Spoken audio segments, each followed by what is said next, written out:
नमस्कार। तो आज बात करते हैं उस नई फिल्म की जिसने सिनेमा की दुनिया में हलचल मचा दी है, कांत। कुछ लोग इसे साल की बेहतरीन फिल्म कह रहे हैं, तो कुछ के लिए ये एक बहुत बड़ी निराशा है। भाई ऐसा क्यों है? चलिए समझते हैं कि आखिर मांजरा क्या है। और यही सवाल कांत की पूरी कहानी बयां करता है। क्या ये वो फिल्म है जो अपनी जबरदस्त अभिनय के लिए याद रखी जाएगी, या फिर ये एक ऐसी कोशिश है जो अपनी ही धीमी रफ्तार के बोझ तले दब कर रह गई? आइए आज इसी गुत्थी को सुलझाते हैं। देखिए, कांत को समझने का सबसे अच्छा तरीका ये है कि इसे एक नहीं बल्कि दो अलग अलग फिल्मों की तरह देखा जाए। पहला हिस्सा कमाल का है और दूसरा हिस्सा, बस वहीं से सारी बहस शुरू होती है।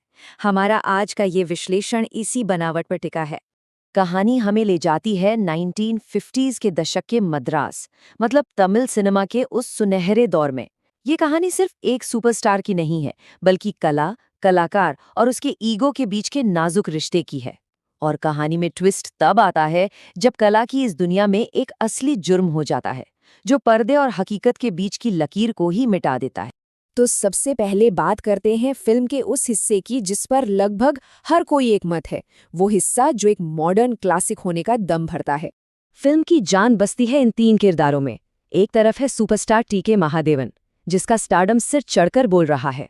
दूसरी तरफ है उसके गुरु डायरेक्टर अय्या, जो अपनी कला से कोई समझौता नहीं करना चाहते। और इन दोनों के बीच फंसी है कुमारी। तो ये सिर्फ कोई आम ईगो की लड़ाई नहीं है, समझिए।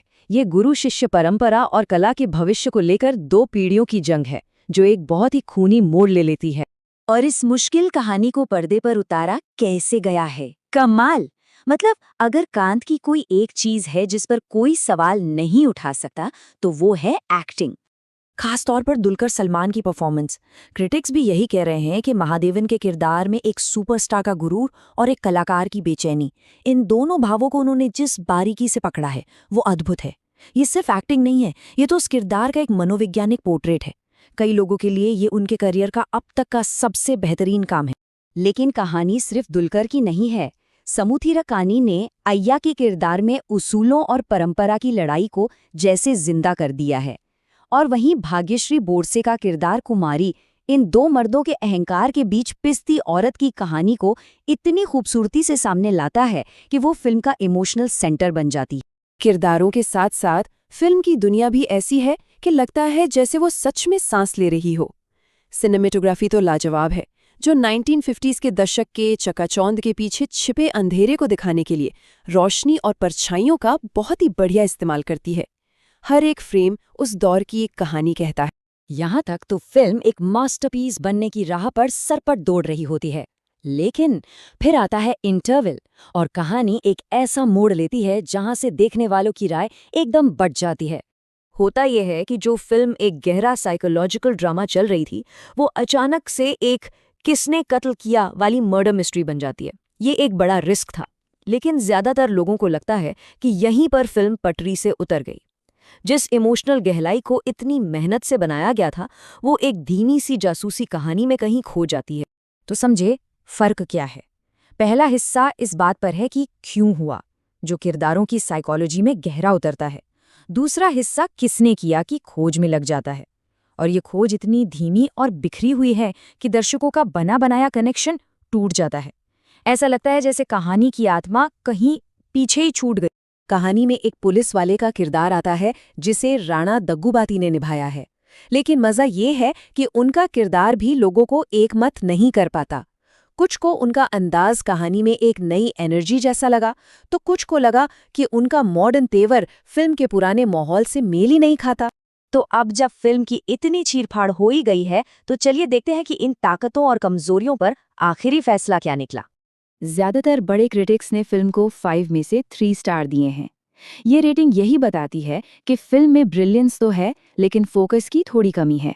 मतलब एक अच्छी पर अधूरी फिल्म वाली बात हो गई। और आम दर्शकों के बीच तो ये बंटवारा और भी गहरा है। एक तरफ वो लोग हैं जिन्हें किरदारों का इमोशनल सफ़र और एक्टिंग बहुत पसंद आई। दूसरी तरफ वो हैं जो फिल्म की धीमी रफ्तार और बेजान जासूसी से पूरी तरह बोर हो गए। तो लब्बो लुआब ये है, फिल्म की ताकत है इसकी एक्टिंग, इसकी दुनिया और इसकी बड़ी सोच वाली कहानी। लेकिन कमजोरी है इसकी धीमी चाल और कहानी कहने का वो तरीका जहां एक जबरदस्त कैरेक्टर स्टडी को एक मामूली क्राइम थ्रिलर के लिए जैसे कुर्बान कर दिया गया। तो इन सारी बातों के बाद सबसे बड़ा सवाल ये उठता है कि ये फिल्म देखी जाए या नहीं। इसका जवाब सीधा सा है। अगर किसी को सिनेमा में किरदारों के मनोविज्ञान, दमदार एक्टिंग और धीरे धीरे पकने वाली कहानियों का शौक है तो कांतारा का पहला हिस्सा तो दीवाना बना देगा। लेकिन अगर किसी को एक तेज रफ्तार थ्रिलर चाहिए तो शायद थोड़ी निराशा हाथ लगे।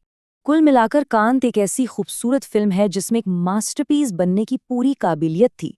इसमें एक्टिंग शानदार है, दुनिया असली लगती है, लेकिन कहानी अपने ही बनाए बोझ तले कहीं दब जाती है। ये एक महान फिल्म बनने से बस कुछ ही कदम दूर रह गई। और आखिर में ये फिल्म हमें एक बड़े सवाल के साथ छोड़ जाती है। जब आपके पास एक बेहतरीन साइकोलॉजिकल ड्रामा का मसाला हो, तो क्या उसे एक औसत मर्डर मिस्ट्री में बदलना एक फिल्म की सबसे बड़ी कलात्मक भूल हो सकती है? कांता इसी सवाल का एक जीता जागता उदाहरण है। सोचने वाली बात है ना?